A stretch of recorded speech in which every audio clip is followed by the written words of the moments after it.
ગ્રહોના રાજા સૂર્ય 17 ઓગસ્ટથી આવશે સિંહ રાશિમાં। 17 ઓગસ્ટ 2025થી સૂર્ય પોતાની રાશિમાં ગોચર કરી તમારી રાશિ પર કેવી કરશે અસર। શરૂઆત કરીશું આપણે આ વિડીયોમાં જેમના નામના અક્ષરો હોય છે અ લ ઈ મેષ રાશિના જાતકોની। તો મેષ રાશિના જાતકો તમારી કુંડળીમાં 5મા ભાવના સ્વામી સૂર્ય છે અને સિંહ રાશિમાં સૂર્યનું ગોચર તમારું 5મા ભાવમાં થવાનું છે। સામાન્ય રીતે 5મા ભાવમાં સૂર્યનું ગોચર સારું પરિણામ આપતું નથી। આવા ગોચર વિશે એવું કહેવામાં આવ્યું છે કે 5મા ભાવમાં સૂર્યનું ગોચર મનને મૂંઝવણમાં મૂકે છે। શક્ય છે કે તમને પણ ક્યારેક આવું લાગતું હોય, પરંતુ તમારી રાશિમાં હોવાને કારણે જો તમે થોડું વધુ ઊંડાણપૂર્વક વિચારો છો તો તમને નકારાત્મકતા નહીં મળે। છતાં રાહુ કેતુની અસર જોતા નિષ્ણાતોની સલાહ લેવી સમજદારી ભર્યું પગલું રહેશે। બાળકો સાથે સંકલન સુધારવા માટે તમારે થોડી વધારે મહેનત કરવી પડી શકે છે। વિદ્યાર્થીઓ પણ સખત મહેનત કરે તો જ સારા પરિણામો મેળવશે। ખાવા પીવામાં સંયમ રાખવો મહત્વપૂર્ણ રહેશે, કારણ કે પેટના લગતી કેટલીક સમસ્યાઓ જોવા મળી શકે છે। ખાસ કરીને જો તમને એસિડિટીની ફરિયાદ હોય તો ખાવા પીવાના સમયમાં સંયમનું પાલન ખૂબ જ મહત્વપૂર્ણ રહેશે। સાથે સાથે અન્ય પ્રવાસો દરમિયાન પણ સાવધાની રાખવી તમારા માટે જરૂરી બની રહેશે। હવે વાત કરીએ જેમના નામના અક્ષરો હોય છે બ વ ઉ વૃષભ રાશિના જાતકોની। તો વૃષભ રાશિના જાતકો સૂર્ય તમારી કુંડળીમાં 4થા ભાવના સ્વામી છે અને સિંહ રાશિમાં સૂર્યનું ગોચર તમારા 4થા ભાવમાં જ થવાનું છે। 4થા ભાવમાં સૂર્યનું ગોચર પણ સામાન્ય રીતે અનુકૂળ પરિણામ આપતું નથી માનવામાં આવતું, પરંતુ એવું માનવામાં આવે છે કે તે માનસિક પીડા અને માતા સંબંધિત સમસ્યાઓ આપી શકે છે। પરંતુ પોતાની રાશિમાં જ હોવાને કારણે કોઈ માનસિક પીડા નહીં આપે, પરંતુ કોઈ બાબતોમાં થોડો તણાવ આવી શકે છે। માતાના સ્વાસ્થ્યમાં કોઈ મોટી પ્રતિકૂળતા નહીં આવે, પરંતુ એકબીજાને સમજવામાં કેટલીક સમસ્યાઓ આવી શકે છે। જો તમે પરસ્પર આદર જાળવવાનો પ્રયત્ન કરો તો તે વધુ સારું રહેશે। ઘરેલું વિવાદો ટાળવાના પ્રયાસો સફળ થશે। જો તમે પ્રયાસ કરશો તો મિલકત સંબંધિત બાબતો પણ સારી દિશામાં આગળ વધશે। જો તમને પહેલેથી જ છાતી સંબંધિત કોઈ સમસ્યાઓ થઈ છે તો તમારે આ ગોચર સમયગાળા દરમિયાન સાવચેત રહેવાની જરૂરત પડશે। હવે વાત કરીએ જેમના નામના અક્ષરો હોય છે ક છ ઘ મિથુન રાશિના જાતકોની। તો મિથુન રાશિના જાતકો સૂર્ય તમારી કુંડળીમાં 3જા ભાવના સ્વામી છે અને આ ગોચરને કારણે તે તમારા 3જા ભાવમાં જ આવવાના છે। 3જા ભાવમાં સૂર્યનું ગોચર ખૂબ જ સારા પરિણામો આપનાર માનવામાં આવે છે। આવી સ્થિતિમાં જ્યારે સૂર્ય પોતાની રાશિમાં જ હોય છે ત્યારે પરિણામો વધુ સારા મળી શકે છે। રાહુ કેતુના પ્રભાવનો થોડો પ્રભાવ હશે, પરંતુ એકંદરે તમે ખૂબ સારી પરિણામો મેળવી શકશો। જો તમે ક્યાંય યાત્રા પર જવા માંગતા હો તો કાળજીપૂર્વક યાત્રા કરી અને તમે તે યાત્રાથી લાભ મેળવી શકશો। સ્થાન બદલવાનો પ્રયત્ન કરી રહેલા લોકોને પણ સફળતા મળી શકે છે। સામાન્ય રીતે સ્વાસ્થ્ય સારું રહેશે। સરકારી વહીવટ સંબંધિત બાબતોમાં પણ અનુકૂળતા જોવા મળી શકે છે। તમારો આત્મવિશ્વાસ ખૂબ સારો રહેશે, પરિણામે તમે ઘણી બાબતોમાં સારા પરિણામો મેળવી શકશો। તમે તમારા સ્પર્ધકોથી આગળ નીકળી શકશો। આ ગોચર પદ અને પ્રતિષ્ઠા પ્રાપ્ત કરવા માટે ખૂબ સારા પરિણામો આપનાર પણ માનવામાં આવે છે।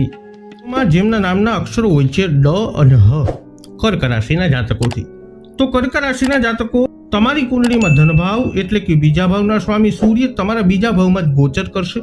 જો કે સિંહ રાશિમાં સૂર્યનું ગોચર બીજા ભાવમાં સારા પરિણામ આપતું નથી, પરંતુ આવા ગોચર વિશે એવું કહેવામાં આવે છે કે સૂર્ય મોઢું આંખો સંબંધિત કેટલીક સમસ્યાઓ આપી શકે છે। આ સાથે બીજા ભાવમાં સૂર્યનું ગોચર કૌટુંબિક મતભેદ પણ આપી શકે છે, પરંતુ તમારા કિસ્સામાં પરિણામો કેટલાક નકારાત્મક પણ ન હોય। આંખોમાં બળતરા કે ખંજવાળ આવી શકે છે, પરંતુ પોતાની રાશિમાં હોવાથી સૂર્ય આંખોમાં કોઈ વધારે નુકસાન થવા દેશે નહીં। તેવી જ રીતે કેટલાક પરિવારના સભ્યોમાં અહંકારને કારણે થોડો મતભેદ થઈ શકે છે, પરંતુ કોઈ મોટી નકારાત્મકતા નહીં આવે। એકબીજા પ્રત્યે આદર રહેશે અને કોઈ વિવાદ પણ નહીં થાય, પરંતુ તેમ છતાં પોતાને અહંકારથી દૂર રાખવાનો પ્રયત્ન કરજો। જો કોઈ વ્યક્તિ ઘમંડી વર્તન કરી રહ્યો છે અને તમારી સલાહનો તેના પર પ્રભાવ પડી રહ્યો છે તો તમે તેને સમજાવીને કૌટુંબિક બાબતોને વધુ સારી દિશા આપી શકો છો।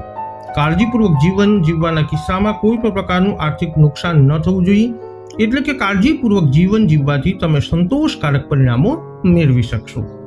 હવે વાત કરીએ જેમના નામના અક્ષરો હોય છે મ અને ટ, સિંહ રાશિના જાતકોની. તો સૂર્ય તમારી રાશિના સ્વામી છે અને હાલમાં સૂર્ય તમારા પ્રથમ ભાવમાં એટલે કે સિંહ રાશિમાં જ ગોચર કરવાનો છે. પ્રથમ ભાવમાં સૂર્યનો ગોચર સારું પરિણામ આપતું નથી. તે ઉપરાંત રાહુ કેતુનો પ્રભાવ પણ પ્રથમ ભાવ પર છે. હાલમાં આ અનુકૂળ પરિસ્થિતિ નથી, પરંતુ સૂર્ય પોતાની રાશિમાં આવી ગયો છે. તેથી ગોચર શાસ્ત્ર સ્વાસ્થ્ય સંબંધિત બાબતોમાં જે નકારાત્મક પરિણામો વિશે વાત કરે છે, કદાચ તમને તે નકારાત્મક પરિણામો નહીં મળે. એમ છતાં સૂર્યને પિત્ત પ્રકૃતિનો ગ્રહ માનવામાં આવે છે. આવી સ્થિતિમાં પ્રથમ ભાવમાં સૂર્યનો ગોચર પિત્ત સંબંધિત કેટલીક સમસ્યાઓ આપી શકે છે. જો તમને એસિડિટી વગેરે ખાસ કરી અને હાઇપર એસિડિટી હોય તો આ સમયગાળા દરમિયાન યોગ્ય આહાર જરૂરી રહેશે. ખાવાના સમય પર ધ્યાન આપવું ખૂબ જ મહત્વપૂર્ણ રહેશે. આનાથી તમે પેટ સંબંધિત સમસ્યાઓથી પણ બચી શકશો. પ્રથમ ભાવમાં સૂર્યનું ગોચર કામમાં અવરોધો ઉત્પન્ન કરતું માનવામાં આવે છે, પરંતુ જો તમે સમયસર કામ કરશો તો કામ પૂર્ણ થશે અને અવરોધો પણ દૂર થશે. તે જ સમયે જો તમે તમારી જાતને શાંત અને અહંકાર મુક્ત રાખશો તો તમે સંબંધીઓ સાથેના સંબંધો બગાડવાથી પણ બચી શકશો. એટલે કે સૂર્યનું આ ગોચર ખૂબ સારું માનવામાં આવતું નથી, પરંતુ તમારી રાશિમાં હોવાથી કાળજીપૂર્વક કાર્ય કરવાથી તમે ફક્ત સમસ્યાઓમાંથી બચી શકશો નહીં, પરંતુ સકારાત્મક દિશામાં આગળ પણ વધી શકશો. હવે વાત કરીએ જેમના નામના અક્ષરો હોય છે પ, ઠ, હણ, કન્યા રાશિના જાતકોની. તો સૂર્ય તમારી કુંડળીમાં 12મા ભાવના સ્વામી છે અને 12મા ભાવના સ્વામી હોવાથી તે તમારા 12મા ભાવમાં ગોચર કરવાના છે. 12મા ભાવમાં સૂર્યનું ગોચર સામાન્ય રીતે સારા પરિણામો આપતું નથી. તેથી સૂર્યના ગોચર દરમિયાન સાવધાની રાખવી જરૂરી રહેશે. સૂર્યનું આ ગોચર તમને નકામી મુસાફરી કરાવી શકે છે. જો કે યાત્રાઓ રોકવી થોડી મુશ્કેલ બનશે, પરંતુ અર્થપૂર્ણ યાત્રાઓના કિસ્સામાં પરિણામો સકારાત્મક પણ આવી શકે છે. વિદેશ વગેરે સંબંધિત બાબતોમાં પણ સકારાત્મક પરિણામો મળી શકે છે. જો તમે તમારા મહત્વપૂર્ણ કામ છોડી નકામું દોડવાનું ટાળો છો તો કાર્ય પૂર્ણ થઈ શકે છે. સૂર્યના આ ગોચર દરમિયાન ખર્ચ વધી શકે છે, જેને રોકવો જરૂરી બનશે. સરકારી વહીવટ સાથે સંકળાયેલા લોકો સાથે કોઈ પણ પ્રકારનો વિવાદ કરવો યોગ્ય રહેશે નહીં. તેના બદલે સરકારી કામમાં પ્રામાણિકપણે સહયોગ કરવો જરૂરી રહેશે. આ સાથે સરકારી વહીવટ સંબંધિત બાબતોમાં તમારી પ્રાથમિકતાનો પુરાવો રાખવો પણ સમજદારીભર્યું રહેશે. આ સમયગાળા દરમિયાન આંખો અને પગને લગતી કોઈ પણ પીડા તમને થઈ શકે છે અથવા જણાઈ શકે છે. આ બાબતોનું ધ્યાન રાખવું સમજદારીભર્યું રહેશે.